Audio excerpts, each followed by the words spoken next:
This is Philip, today doing some foraging, searching for wild edibles.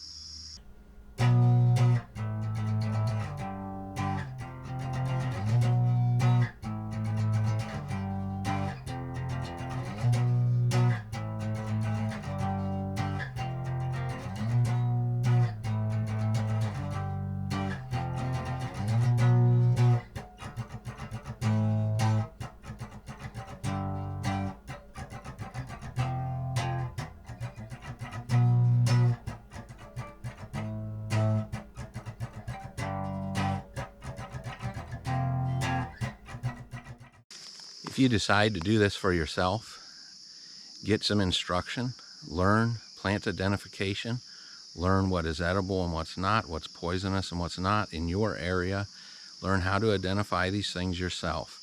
I'm sharing what I do. I'm not instructing as a professional trying to give you definite plant ID. I'll just say some basics of what I do, but that is something that you need to find out on your own before you go out to try to forage or eat wild plants, is how to positively identify these things for yourself.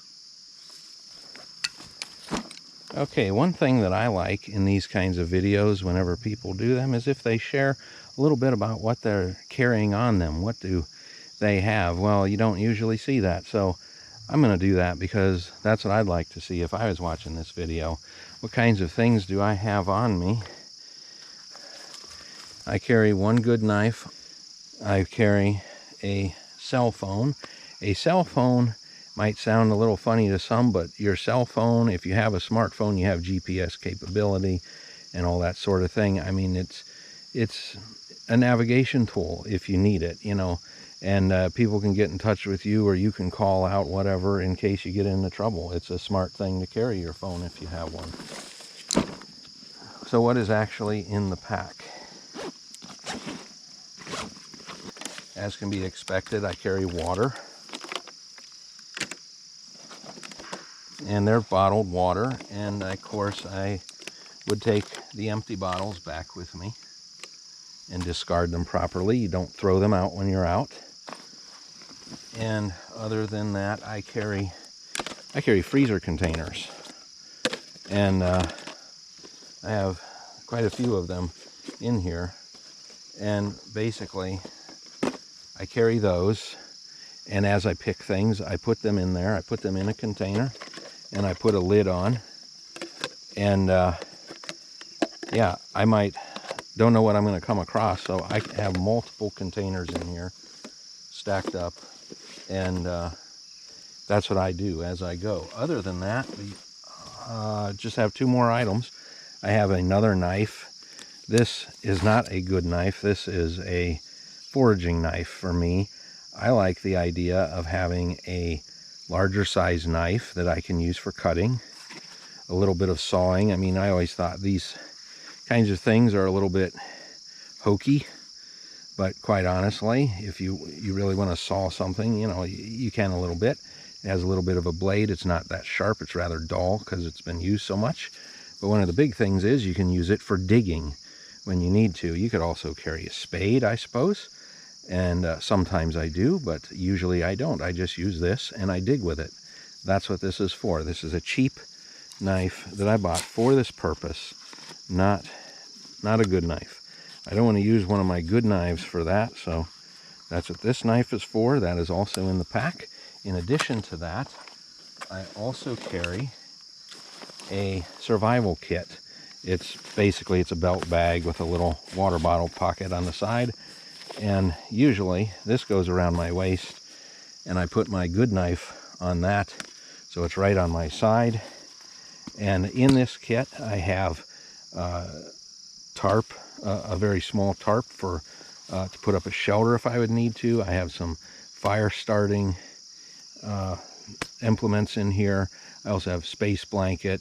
There's just a few things here that if there would be an accident, there's a little bit of first aid in here if there would be an accident or something, or I would get lost or break a leg and get stuck out overnight. You know, I can handle that if I need to. And of course I have the cell phone as well. I could put on the GPS and call somebody and put on a GPS and hopefully they can come and find me. But that is what I carry. That's all that's in the pack. And I guess I need to put it back together here so I can get into the woods. We'll go through some woods today, maybe through some meadows. It's mostly wooded on this property.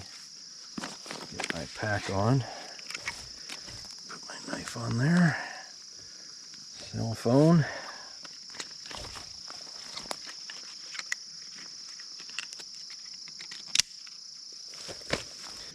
Yeah, so this is the wild raspberry, blackberry, not sure which really, but they get berries on them. This seems to be, picked over pretty good. Maybe the birds got them or other wild things. Who knows? Nothing here.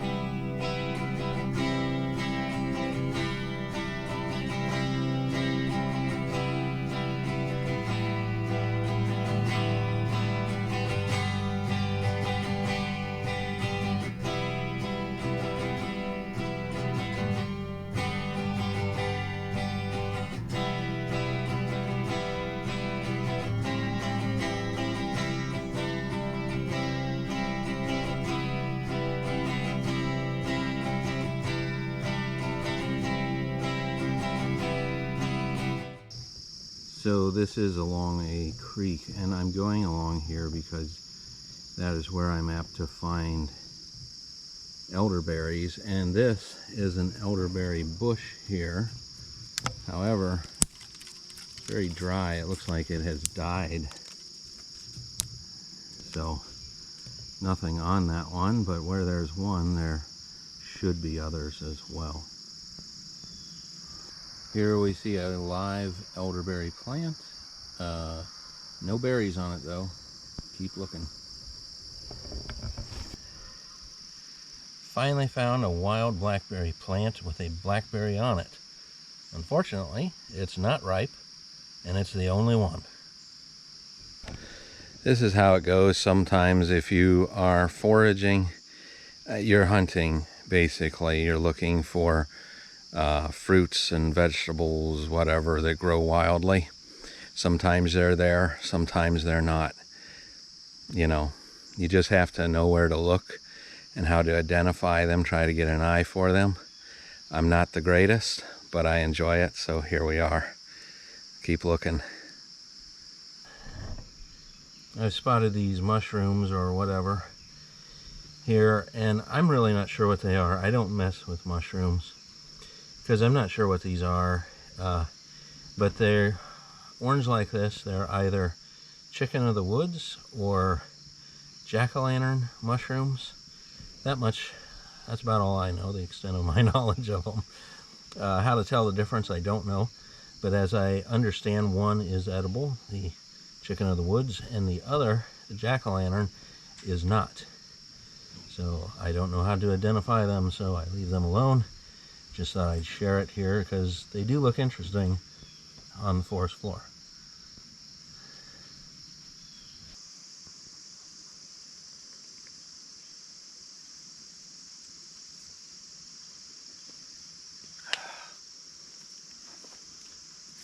Well, it's humid out here. In the forest, this time of year, it's just humid, at least around here. So I don't know if this shows up well or not on camera. This is a crabapple tree. I have to remember this location for future. They look green mostly. There's just a few red. These are too small to use as apples, but you can make jams or jellies with them. Crab apples basically look like apples. The tree, it looks like an apple tree growing wild. They're just smaller leaves and smaller apples. This plant is called American jewelweed. Even if you're not a forager, it's good to figure out what plant this is. A lot of times it's found growing near poison ivy. If you can see the stem, try to get in here better. If you can see how the stem is, how the leaf is, the American jewelweed, it can be really more easily identified by its flower. It's a good plant to know because if you're in the woods and you happen to get poison ivy, I think it has to do with the amount of time that it happens. But this plant, if you can break it, rub it, or its juices on the poison ivy, supposedly it helps relieve that. Fortunately for me, I've never needed to try and use that, so I'm not really sure how well it works. I just know that it's something that's supposed to help. Another reason to carry a knife for the specific purpose of foraging, and to make sure that that knife is one that is expendable and not well loved, is and big enough, is sometimes you have to use something like a machete, and of course a machete in a lot of cases is just too big and cumbersome to carry. So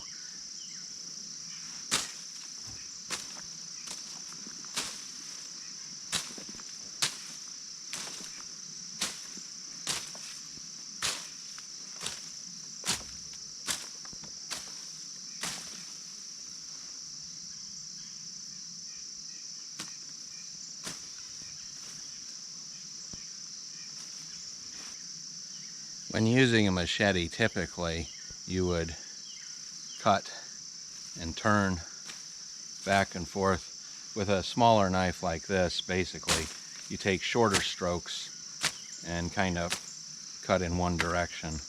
It's not really big enough to just, you know, kind of whip it back and forth. You end up dragging your hand through thorns like right here. You probably can't see in the video what I'm going after, so I'll just show you. I've spotted an elderberry bush just behind this tree. Unfortunately, this tree has a very healthy poison ivy growing on it as well. So what first alerted me that there was poison ivy, this very hairy vine. That's not too hairy, but it's a hairy vine growing up a dead tree. And then when I start looking on the ground, I found a couple smaller poison ivy coming out around it. Hard to see, but there's one back there, so I have to just watch a little bit. I didn't used to get poison ivy. It never really bothered me for years and years, and then one year I was hauling in firewood and then I caught it, and ever since it seems like once in a while I get it more easily. It's important to learn what poison ivy looks like in a very older looking plant. That would be hard to distinguish if you really didn't know. And the younger version of it right beside it over here, it has 3 leaves. 2 are opposite of each other, coming in out of the same space, and of course the other one protrudes a little bit further, as you can see. But those are both poison ivy, one younger, one older. Here's one that's a little bit in the middle of those two.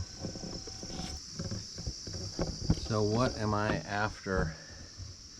I'm going up this little incline to this elderberry bush. It doesn't look like there's much on there, but there are some, and I would really like to get back there. We'll see how this goes. Not sure if I'm going to be able to keep monkeying with the camera and get back there and avoid the poison ivy. When I pick these berries, elderberries, they're small. They're about the size of a BB. And I've got quite a few in here. This thing's maybe halfway, but I don't pick the berries off because the berries are very easy to break, and they'll turn everything purple that they touch. So I take the whole cluster when I pick them, and I just put the whole cluster in there. So I'll take those off whenever we get back and I have access to soap and water. Yeah, on the elderberries, there are some pink ones on here. If they're green or pink, you don't want them. You just want the darkest ones. The very dark ones are what you want, not the lighter ones, not green, not pink. So we just close it up and put it in the backpack and then move on.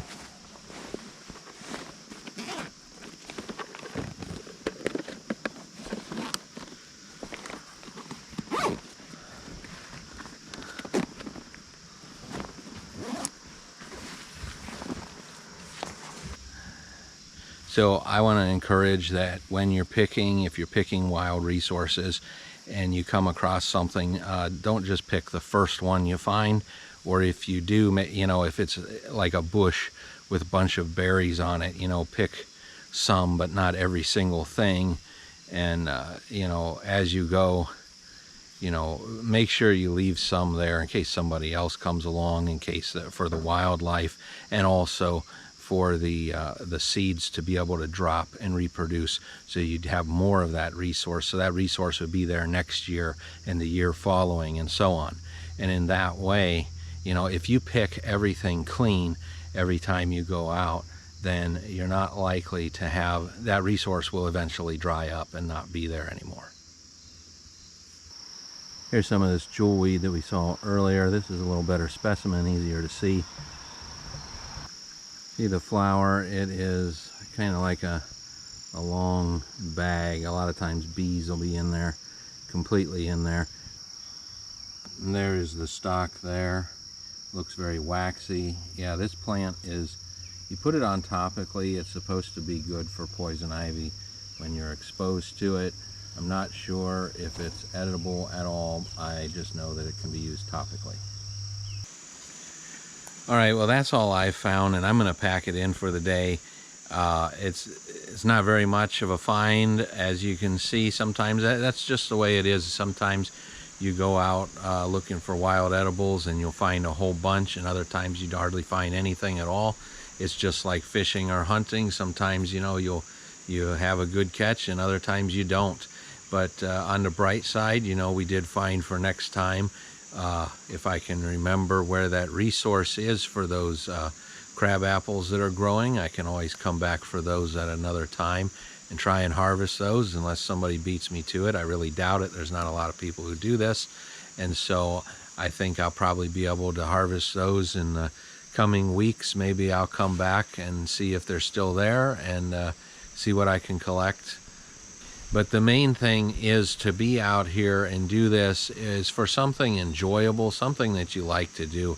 If you're doing this as a resource to try and gather wild food and you know, have something of an adventure with it and produce food with it, you know, that's a good thing. But there's a recreational aspect with it as well. But if you're trying to farm nature or something like that, really farming or homesteading will produce a lot more food than hunting and gathering. There's really not that much resources left in the wild in most places, and even when there is, around here there's usually quite a bit, I would think. But as you could see, the birds picked over the berries in various places. Maybe I arrived a little late. Maybe some people came berrying already and picked a lot of those blackberries over, is what it looked like on some of the blackberry bushes that I found initially.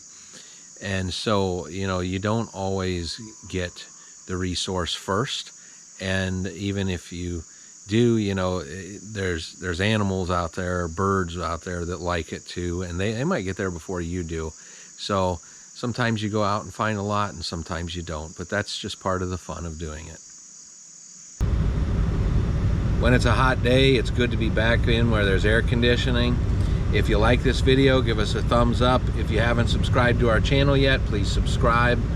And if you want to receive notifications when we upload new videos, please hit the notification bell. All right, see you next time.